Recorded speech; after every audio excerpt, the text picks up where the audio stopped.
to the Businessmen and Women of Color podcast. I am your host, Anne Alston, and it is my pleasure once again to bring you quality programs to all of you. I am so excited again this year. This is our third year going in, and 2018 is definitely the platform that you want to be on this year. So just in case you didn't know what the purpose of the podcast is about, let me share that with you. The BMWOC podcast is an international online platform that we use to share industry information and encourage job seekers or career professionals to enter their line of work.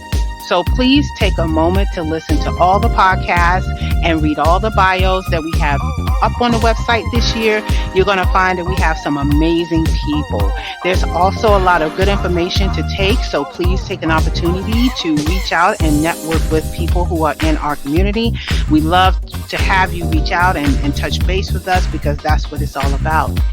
But first, before we get into our special guest today, I would like to take a moment to thank our corporate sponsors, Kat Serrano, LLC, Cheryl Wood Empowers, Concern and Learning, Evangelism Radio, Genesis Preferred Solutions, J Coach International, Nails Tax Help, My Financial Home, Power, STCI, and a student teacher, along with our other 8 business affiliate sponsors and all of our participants who are on this platform this year to make this an extraordinary event.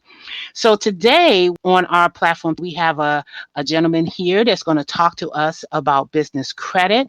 And it is really important. We had somebody last year to talk about business credit, but we also need to know what different perspectives we have going out there. So I want to introduce everybody to Cedric Butler. He is the founder of New Era Success, where his business is to help other small businesses with their business credit. Cedric believes that business credit is an area of financing that every entrepreneur needs to be aware of in time in establishing their business. And without spending dedicated time and resources to building their company business credit, he helps them by finding out what that missing thing is in their business and in their income. So, ladies and gentlemen, please welcome Cedric to the podcast. Welcome, Cedric. Thank you. Anne. How are you? I'm doing really good. So why don't you tell everybody who is Cedric Butler and how did you get into business finance and business credit? Okay. As everybody know, my name is Cedric Butler, born and raised in Brooklyn, New York. I got my degree from Florida Memorial University. The way I got into business credit was when I became an entrepreneur in the year 2016, I was looking for funding for my company. And being that my personal credit was around 660 at the time, I still couldn't find any funding. And if I did find funding, it was going to be a high interest loan. So I ran across a gentleman who not only did funding, but he told me about business credit. I started talking to him for a little bit, and once he heard my background and things of that nature, he asked me to become an affiliate with his company and start learning a little bit more about business credit. So that's when I started learning back in 2016 when I needed funding for myself and my company. All right, wonderful. So you talked about that you had a different background. Talk to me a little bit about that. What did you do before you even became into this industry of business credit? Because I'm pretty sure you was doing something else prior to that, right? Yes. So my background is accounting. So when I was working for the corporate world for about 18 years, that's all I did. I did junior accounting, staff accounting. So I was always an accountant. I was always a numbers guy, doing payroll and things of that nature. So when I wasn't working in accounting, I did door-to-door sales. So I kind of see the two work hand in hand as far as selling and also talking numbers. So business credit is pretty much both because you got to talk numbers and then you got to also try to sell the person. So kind of love both. And yeah, that's what I did when I wasn't working in the corporate world.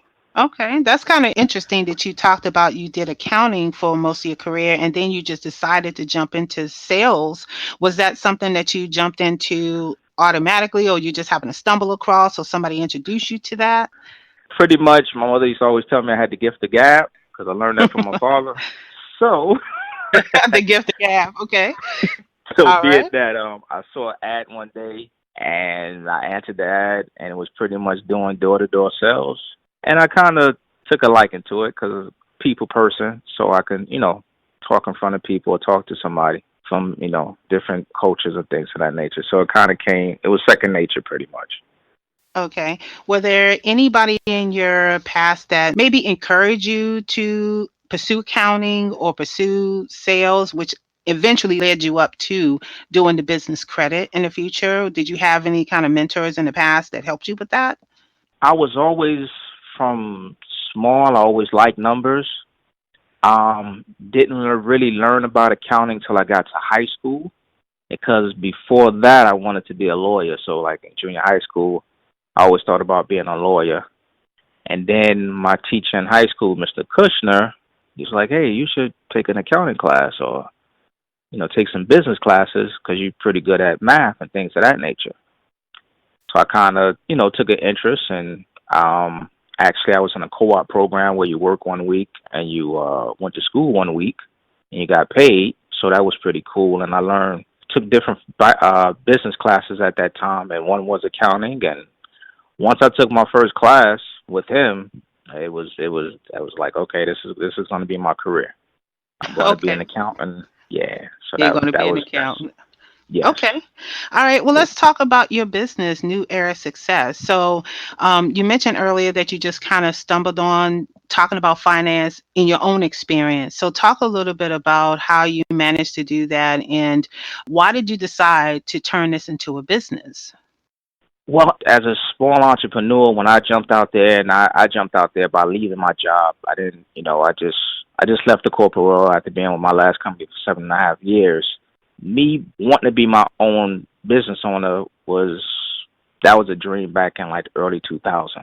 I told myself at one point I got to stop working for corporate because they're never going to pay me what I'm worth. Because going after interview after interview, you get only enough, to pay bills and do other things, but it's not nothing you can make long term working for somebody else. So I said I'm living somebody else's dream when I could be living my own and getting paid a lot more. Well, I just So want to ask you this question before you move on. Okay, so you left a 7-year job, and I'm gonna tell you, for some of the people that is listening to your podcast, when they hear the playback of this, they're also feeling like that they want to leave their 7-year job. How did you get the nerve up to just leave a job that has benefits and everything like that? Were you already planning or had planned to be financially secure at the time that you left, n- or you just kind of no, just went out there? I went out there, and the reason I left my particular job was because I got accused of something that Oh was no. false. Okay. So, and this happened in my seventh year. So it was kind of amazing. You can have a impeccable background or impeccable work ethic for 7 years, and then somebody want to wait till their seventh year to try to accuse you of something. Then they admit to your human resources that they were wrong, but you never got a formal apology, and they start changing, taking a different turn. So it's like I'm a team player wherever I work or whatever I'm doing. I'm always willing to help somebody, whether it benefits me or not. That doesn't matter. If somebody needs help, I'm there for them. Whether I know you as a friend, stranger, it doesn't matter. So, company was kind of taking a turn, and I'm a team player. And most of management are not team players. They don't care about the people underneath them. And they were taking a different turn. So when that happened, it kind of put a bad taste in my mouth because I'm like, if they're going to do this, then it may just be a trickle down effect where they may just start nitpicking at every little thing. So I took it upon myself to just say, you know what, let me walk away from this and just jump out there and see what I could do on my own. And ever since 2016, I just been trying to build this up the best way I can. Wow. Well, first of all, let me applaud you for just being bold enough and brave enough to just do that. A lot of people who are working out there and wishing that they had their own business or even attempting to do their own business are terrified of trying Yes. to jump out there. I could tell you by my own experience, I know because I have certain responsibilities of myself. Right. I know that Correct. I have that fear as well. But at the same time, I always admire people who just take the risk and just go out there and do it if they can. And so if you guys are listening out there and you have the same feelings, you have to kind of do what's best for your situation. But if you have the means and the way to, jump out there and just pursue your dream, I highly encourage that. So I'm gonna go back to what you were saying because I had to digress for a second on that study because I think that that's just really amazing. Every time Yes. I hear when someone said they left their corporate job, because we do get tied down to our corporate jobs or our blue collar jobs or whatever kind of jobs we have because we fear what we can not do or what we think we can't do. And I want us to start thinking bigger than that. And I need to start thinking bigger than that. So go ahead and continue about how you became a accountant and got into your business and everything. Right. So, I was doing that, being in the corporate world for, 18 years. And when I got accused of a little situation at the job, I just told myself, okay, didn't really want to do it, but I knew it was a change for me. So I just, put in my resignation in December 2015. And when January 16th, 2016 came around, I just went on and was thinking about creating a name and thought about that for like a couple of days, ran across my mom and two other friends of mine, came up with my name, New Eric Success LLC. And then I just started going with the process and started trying to build relationships with people and trying to get my business to grow. Okay.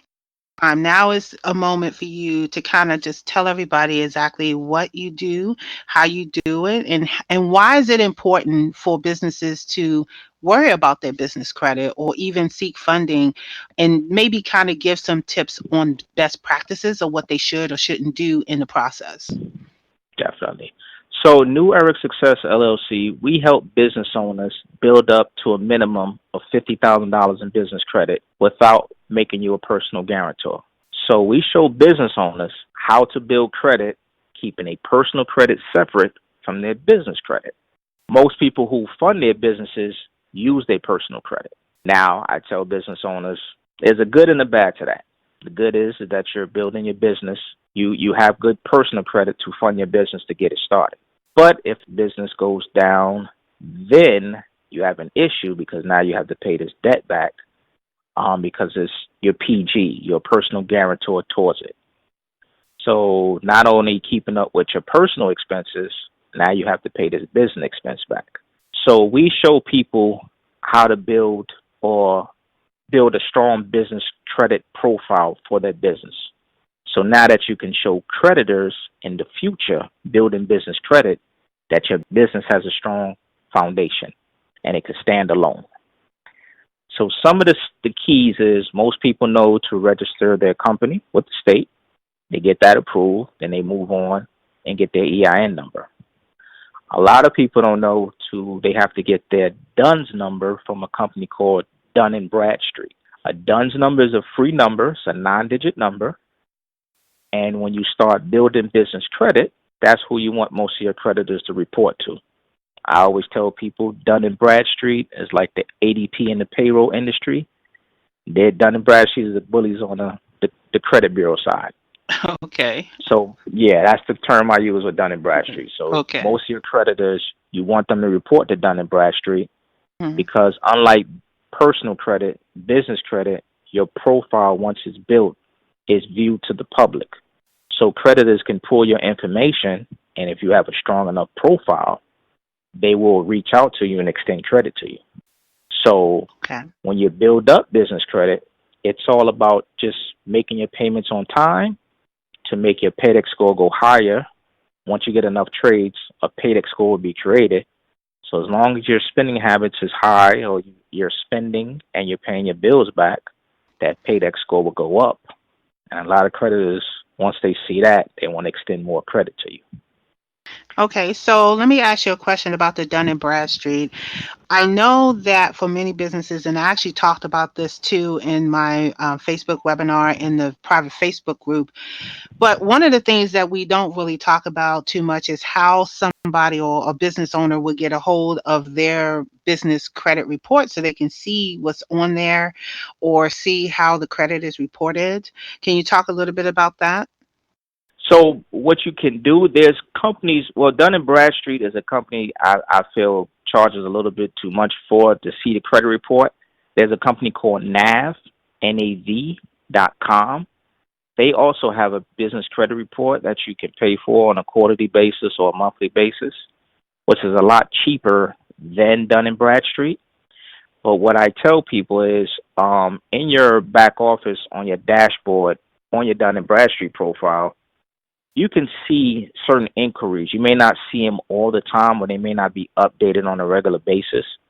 But there's certain things you can see to make sure no one is, didn't file anything against you or anything that's damaging your credit with Dun and Bradstreet. So if paying your bills on time and doing and keeping that updated, then you really have nothing to worry about. But I always advise people you can go through nav.com and get a business credit report to track certain information to make sure you're not being reported from anybody incorrectly. Okay, so who can report stuff to your Dun and Bradstreet? Is it just businesses? Can individuals do that if you owe them money? Because I think it's really important for new business owners to understand who can actually report something to your Dun and Bradstreet credit report, and how would they even go about doing any of that? Because that's really important as far as protection. Okay, so mostly businesses can report things erroneously, as far as reporting you late and things to that nature, which will bring down your score. So you will want to monitor that definitely, because that will hurt you tremendously. If you're not doing a lot of spending, then that score can drop like rapidly. So you want to make sure you're paying your bills on time, and when you're reading your report, if you see that, because it shows you by industry, it doesn't show you by company. They show you which industry that company is in. So you want to make sure you keep a track of what that company is and the industry that they're in. So if they reported you 30 days late or 60 days late, you want to make sure that you paid your bill on time. Say, hey, I paid my bills on time and you're reporting me late, and I wasn't late. So things like that you want to definitely keep a track of. Okay. So what other type of information would you like to share about how you help customers with their business credit?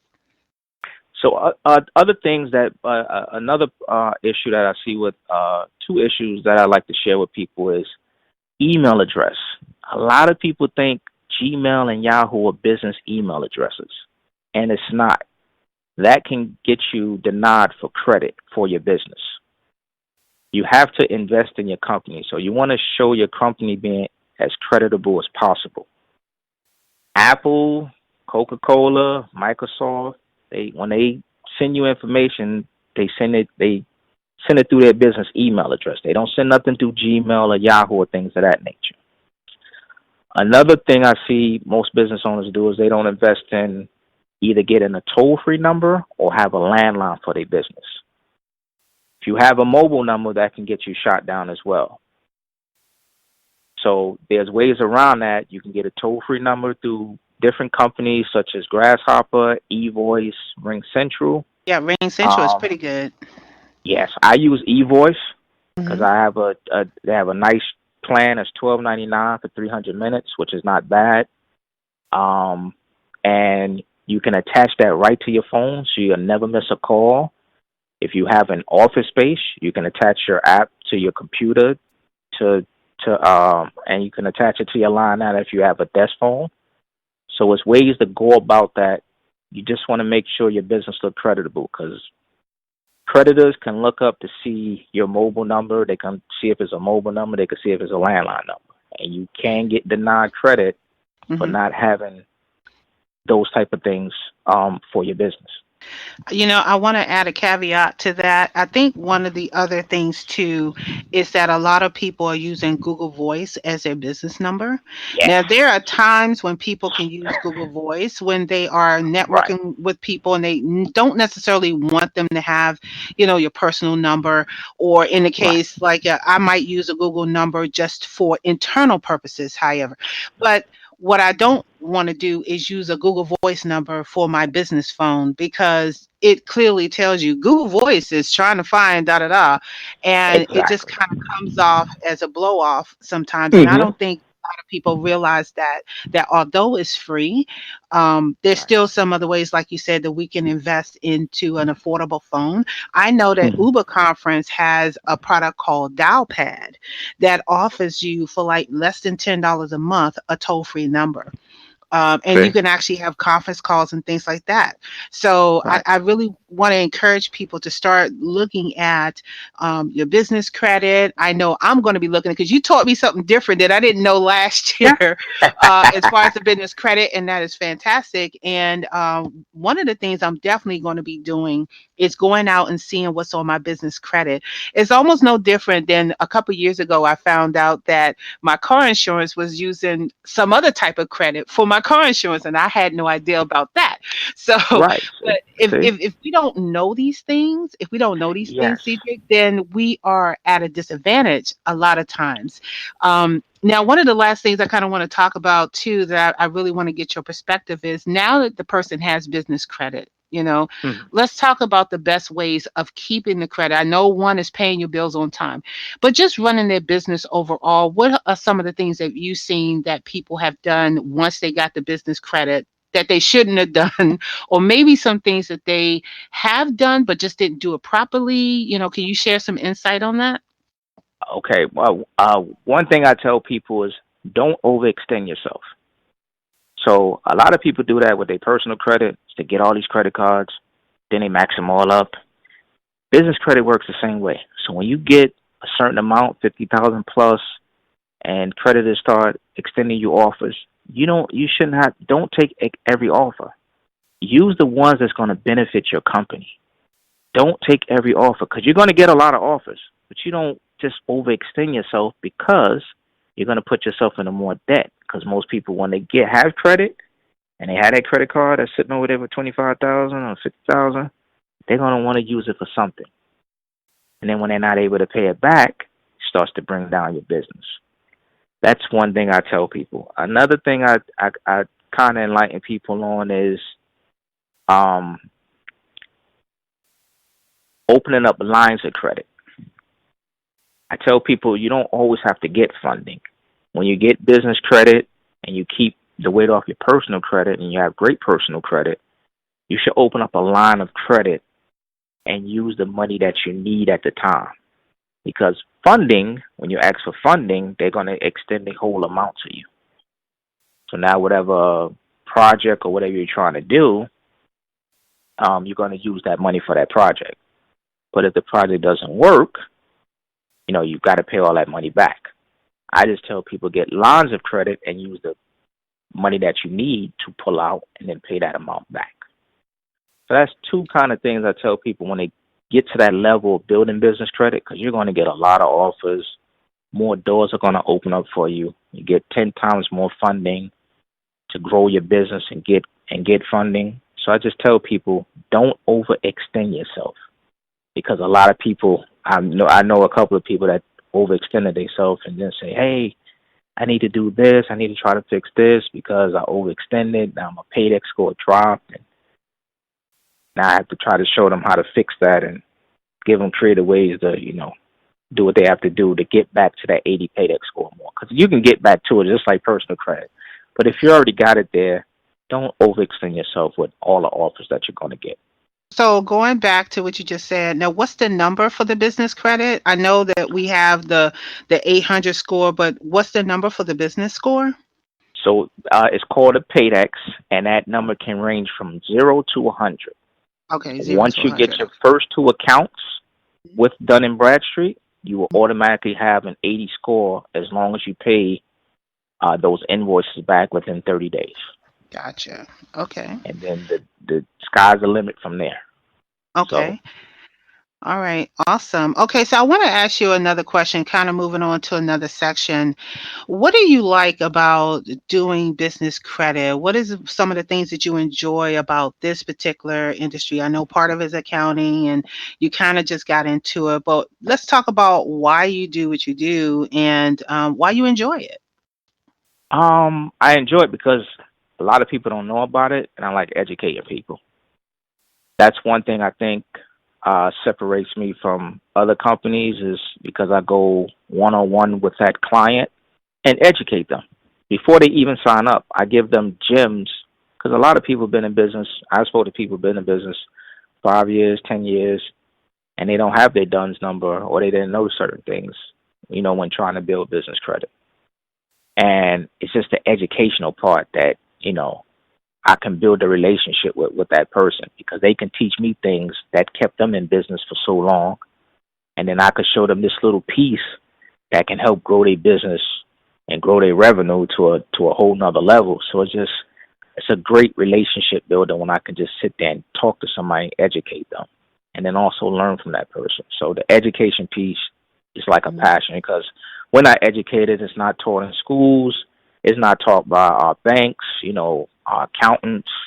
No one really talks about this in certain communities. So it's like me helping, especially the African American community, to learn about this and tell them stop procrastinating, which we procrastinate on a lot of things. But I'm like, if you're in business, this is something you shouldn't procrastinate on. Right, Get you right. some It's business definitely. credit. Yeah. Yeah, get some Grow your business business. credit and be able to be responsible with that credit is also That's correct. important.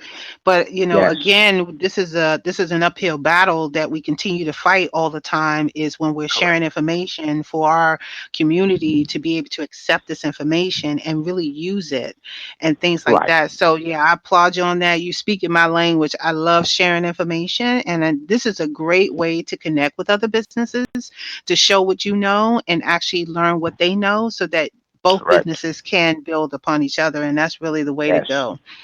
Yes. So so what kind of activities or events do you have coming up that you would like to share with people who are listening to your podcast right now?